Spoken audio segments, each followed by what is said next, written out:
Apple's €13 billion tax bill. The company is told its deal with Ireland is illegal. The tech giant has hit back, saying it's confident it can overturn the ruling, but the European Commission says Ireland must recover the unpaid billions. Today's decisions show that we can act when a member state gives illegal state aid to a company. Also this lunchtime, the British backpacker who has died a week after trying to save a fellow traveller. His family say they've lost their darling son. More than 6,000 migrants are rescued in the seas heading for Europe in one of the biggest operations of its kind. Plus, separated at birth, starting school together, the conjoined twins who were given a small chance of survival. It was a day that I never expected to happen, at some point. I never thought this far ahead. So it's amazing that they've come this far.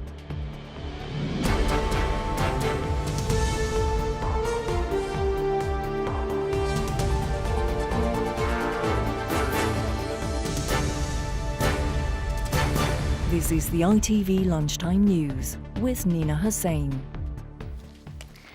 Good afternoon. Apple has been ordered to repay €13 billion in unpaid taxes to the Irish government after the European Commission ruled its deal was illegal. After a 2-year investigation, it found that a backroom agreement meant that the tech giant ended up paying less than 1% corporation tax. Apple vowed to overturn the decision, accusing the Commission of threatening investment and jobs in Europe. Duncan Golestani has the details. To simplify its essential components to create the most efficient design possible. At Apple, they value simplicity, making computers and phones which are easy to use. That's in stark contrast, the EU argues, to the company's complex tax arrangements.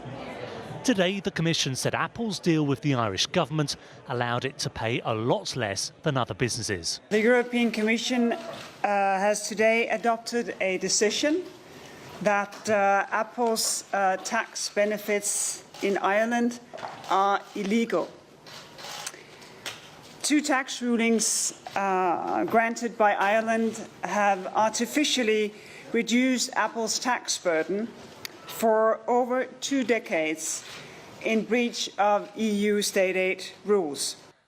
Apple has been operating in Ireland since 1980, but a 2-year investigation examines secret agreements between the firm and the Irish government dating back to 1991, with a similar deal struck in 2007.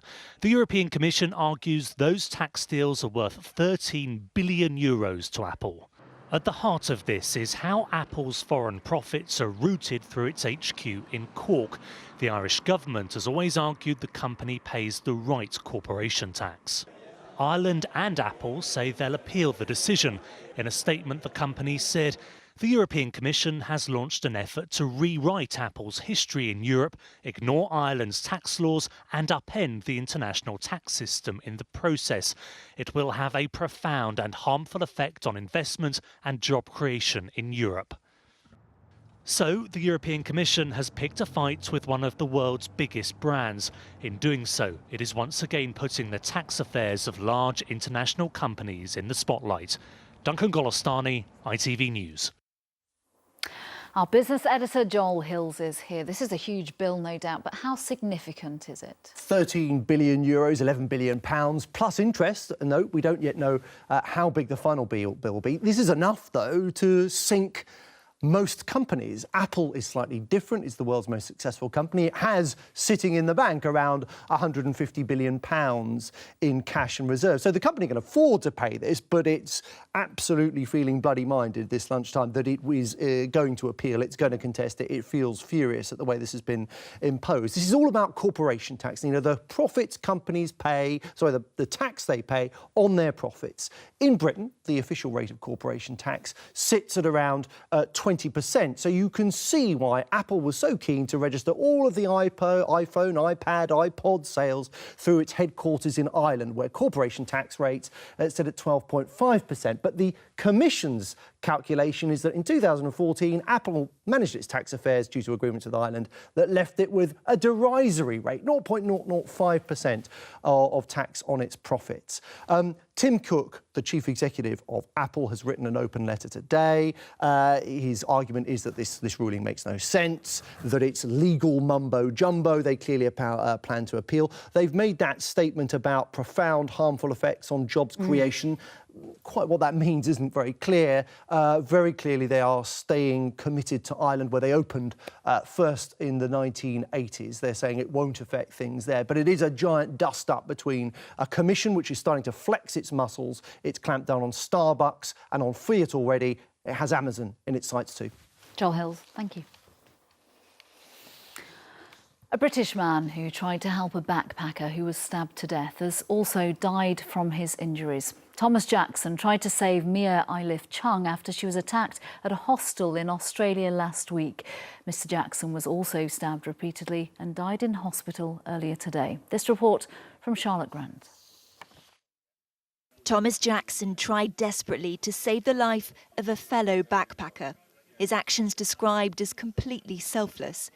But as he tried to protect Mia Eilif Chung, he too was stabbed more than 20 times. Tom had been in hospital ever since the attack, his family flying out to Australia to be at his side. Today, his father paid tribute, with the family saying they're indescribably proud of Tom's actions. Tom's father said, "We are bereft. Our darling Tom has left us and the world is a poorer place. There is dark and evil in this world, perpetrated by a few, but so much more love and light emanates from so many more. That thought will sustain us over the coming days." A 29-year-old French man's already been charged with Mia's murder after the attack at this hostel in Queensland. Police now say he will also be charged with murdering Tom Jackson. As investigations continue, back home, Tom's friends describe his behaviour as typical of someone so kind and caring. He wouldn't even think twice if somebody was in need. He just wouldn't even think twice. It was just his second nature, just to help and just to be there for anybody that he'd met or anybody he cared about. That was just Jacko. His friends say Tom was an example of the best of humanity in the face of the worst. Charlotte Grant, ITV News. Around 6,500 migrants have been rescued off the Libyan coast in one of the biggest operations of its kind to date. The Italian Coast Guard says more than 500 people were rescued from just one boat, which was found north of the town of Sabrata. Among those rescued were 5-day-old premature twins. Our correspondent Dan Rivers reports. They have risked everything to get this far, and now their desperation overwhelms them. Some plunge into the water to swim the last few yards to safety. Many must have feared they would never make it. This vessel was carrying more than 500 migrants, mostly from the Horn of Africa, who'd been packed into this small boat, found drifting 13 miles off the coast of Libya. Their rescuers, a Spanish charity, together with other aid agencies and a flotilla of European naval ships called Operation Sophia, have been rescuing thousands of people in the central Mediterranean this summer. Many being plucked to safety from flimsy inflatable boats with barely enough fuel to travel a few miles off the coast. This exodus is being driven by appalling living conditions in countries like Eritrea and Sudan, facilitated by the anarchy in Libya, which has allowed people smugglers to flourish. Among those rescued yesterday, 5-day-old twins from Eritrea, born in Libya, now refugees in Europe. The boat from which they were rescued was burnt to stop it being reused by smugglers, but experts say unless the causes of this migration are tackled, the boats and the drownings will continue for many more years. Dan Rivers, ITV News. Joining me now is Steve Simmons from Amnesty International. Thank you for coming in. Incredible numbers on one single day. Can you put this into context for us? Well, actually, this isn't so different to incidents we've seen, not just this year, but in previous years too, both last year and the year before, We saw the same sort of numbers making this crossing. In fact, in 2014, this particular stretch of the Mediterranean saw larger numbers than we expect to see on the current trajectory. So, yes, it's shocking. It's not so different to what's been going on for quite some time. When we have large numbers like this or particular images that are very shocking, the stories come back into the headlines. But clearly, when they're not being reported on, the crossings are still happening. The desperation is still every single day. Well, I mean, just to get an appreciation of just the desperation of the people making these journeys, we have interviewed many Somalis and Eritreans, for example, who are amongst those making these journeys and indeed amongst those picked up today. Amongst the women who are making those journeys from these countries fleeing brutal regimes and long-standing conflict, we know that women who are appreciating they're going to pass through Libya are taking contraceptives because they expect to be systematically raped in those countries before they expect that. They take the contraceptives to prepare themselves for the journey to Libya. And of course, in Libya, it is extremely dangerous for those people, which they've already anticipated. They have to be getting onto these boats. It is ultimately the only prospect of safety for them. The desperation continues. We heard there today that, you know, we've got premature twins travelling. The tactics are changing, though, from people trying to get these people to Europe. Very briefly, how are they changing? Well, one of the big things that has changed is that we are starting to see many more rubber dinghies being used with very large numbers of people, and many of these boats setting up all at the same time. Those boats have very little hope of making these journeys at all without, and without the rescue operation there, you'd see many more thousands of people drowning. Steve Simmons, thank you very much. Thank you. OK, well, we'll stay with the movement of migrants through Europe now because the Home Secretary is meeting her French counterpart in Paris following calls for British border controls in Calais to be reviewed. Amber Rudd's meeting comes after a French politician yesterday suggested migrants in the so-called Calais jungle should be allowed to claim asylum in the UK while in France. Angus Walker is in Westminster for us this lunchtime. Is Calais going to be on the agenda at this meeting then? Well, the Home Office are saying this is a private meeting. They won't go into the agenda, but the statement they've released is all about Calais. I think it's a safe bet it will come up. Of course, Amber Rudd can speak to her French counterpart and remind him that both their bosses met a few weeks ago and reiterated their commitment to the joint border control, the Le Touquet agreement signed in 2003. She can also point out that in the Home Office view, this will not be in the best interests of France. If a signal is sent out that you can claim asylum in the UK while in Calais, well, obviously that suggests that could be a magnet for people wanting to go to the jungle and have a go. Why are we talking about this? Because we're going into a very noisy period in a presidential campaign in France. This was a regional politician saying that, suggesting this idea that people could go to Calais and claim asylum in the UK. For any French politician that wants to, on one hand, appeal to right-leaning voters, on the other, have the bonus of doing a bit of bashing of post-Brexit Britain, then Calais is an obvious subject, and I think that's what's going on here to a large extent. Also, of course, we have Nicolas Sarkozy, remember him, wanting to run for president again. He's from the same party as this regional politician who made these comments that has kicked off all the debate today. Angus Walker in Westminster, thank you. Stars from the film world, directors and comedians are remembering working with or watching Gene Wilder, who has died at the age of 83. He appeared in the films Blazing Saddles, Young Frankenstein and The Producers, but it was Willy Wonka and the Chocolate Factory that he is best remembered for. Come with me and you'll be in a world of pure imagination. Take a look and you'll see into your imagination. Well, Rusty Goff was also in that film classic. He played an Oompa Loompa. I'm delighted to say he joins me now. It must feel like yesterday that you filmed that film with Gene Wilder. Yes, it does. Not 46 years ago. That's unbelievable. What was he like guy to work with? Gene was a very gentle man. That's what I could say. He was lovely. He was quite spoken, but he was a lovely man. We had the 5 kids there, and they were without their parents. So he chatted to them. He made them feel like he was a stepdad. He was absolutely brilliant, fantastic. The film is a timeless classic, despite a more recent remake. How much, in part, was that down to the casting of him in that major role? I think it was perfect. He was Mr. Willy Wonka. He wanted, at the beginning, his first entrance was coming out of the factory, and he would do a tumble. He wanted to do that himself because he thought, I want to make Mr. Wonka magical, mysterious, surprises round every corner. And that's what he did. And he was absolutely brilliant. Lovely man. We've had so many tributes today. Steve Martin saying he was original and surprising every time. Jim Carrey said he was one of the funniest, sweetest energies ever to take human form. If there's a heaven, he has a golden ticket. How will you remember him? I will remember him like that. He was a legend, a superstar. I will never ever forget him. He was Willy Wonka. No one could replace him. Wasn't he just? Rusty Goff, many thanks for joining me. Thank you. Thank you. Still to come, studying for exams and training for Rio, the Paralympic fencer who's had one busy summer. And the twins, separated at birth, starting school together. Before that, new research shows women are 50% more likely than men to be wrongly diagnosed after a heart attack.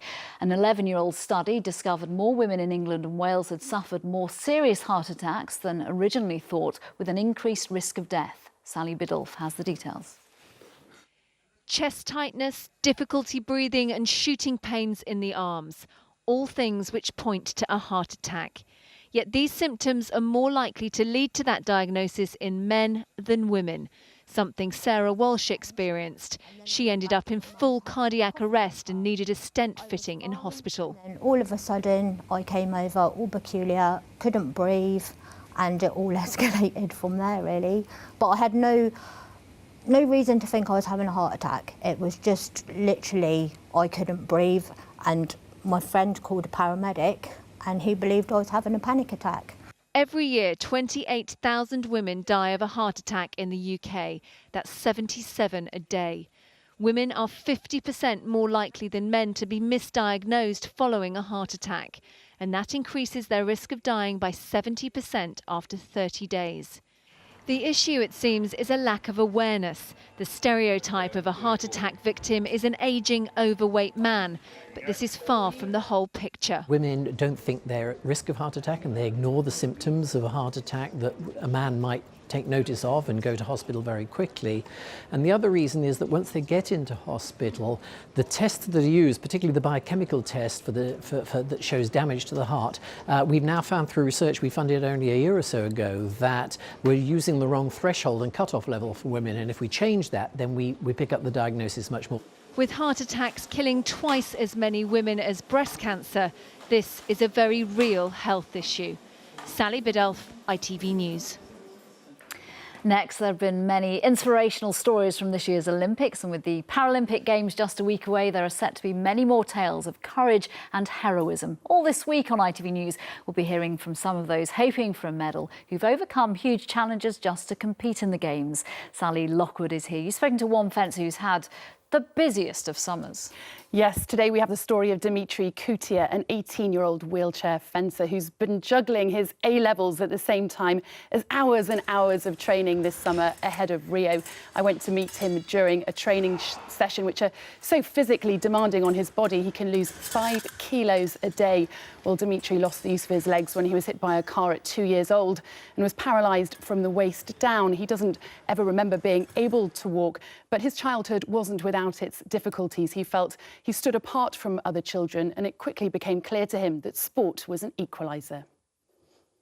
It was more of a feeling of being a little bit different, that people sometimes were necessarily seeing the wheelchair more than they were seeing me. Fencing's made me confident in a way that nothing else ever has. It's a tough sport. It's required a lot of work, not just from me, from my friends, from my family. And of course, we'll be keeping a close eye on Dimitri when the Games kick off next week, which of course haven't been without their problems. Russian athletes, of course, are banned amid the country's recent doping scandal. There's also been funding cuts and ticket sales issues. But the ticket sales, which had only sold 12% just 2 weeks ago, passed the 1 million 1 million ticket mark yesterday, so there's hoping that momentum will continue until the games kick off next week. So, Lockwood, thank you.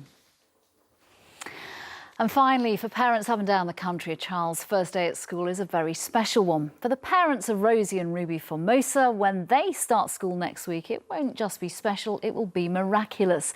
The twins were born conjoined and defied the odds to survive. Sejal Karia has their story. Rock, paper, scissors, shoe. At just 4 years old, twins Rosie and Ruby are medical marvels. Shoe. They were given almost no chance of survival after being born joined at the abdomen and sharing just one intestine. Now, the pair can't wait to join their big sister Lily going to school. That's it, that's it, that's it. We're really excited to go to school. Mum Angela thought she'd never see the day after doctors told her the girls might not survive the surgery to split them. But a life-threatening complication meant surgeons had to carry out an operation and in a hurry. The doctors really didn't know what they were going to be dealing with until they were born and until they could have a proper look at them and look inside. So they were going to try and leave it a few months to let the girls get a bit stronger and bigger, but as it happened there was a blockage in the intestine, so it had to be like emergency surgery the following day after they were born. After 5 hours in the operating theatre, the wait for their parents was agonising. But crucially, it saved Rosie and Ruby. You can't just be scissors all the time. It was a day that I never expected to happen, at some points. I never thought this far ahead. So it's amazing that they've come this far and they've done so well, really.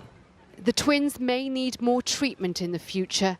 For now, though, they're just eager to begin school. Sejal Karia, ITV News. And that's it this lunchtime. Mary Nightingale and James Mates will be here with the ITV Evening News. From everyone here for now, bye-bye.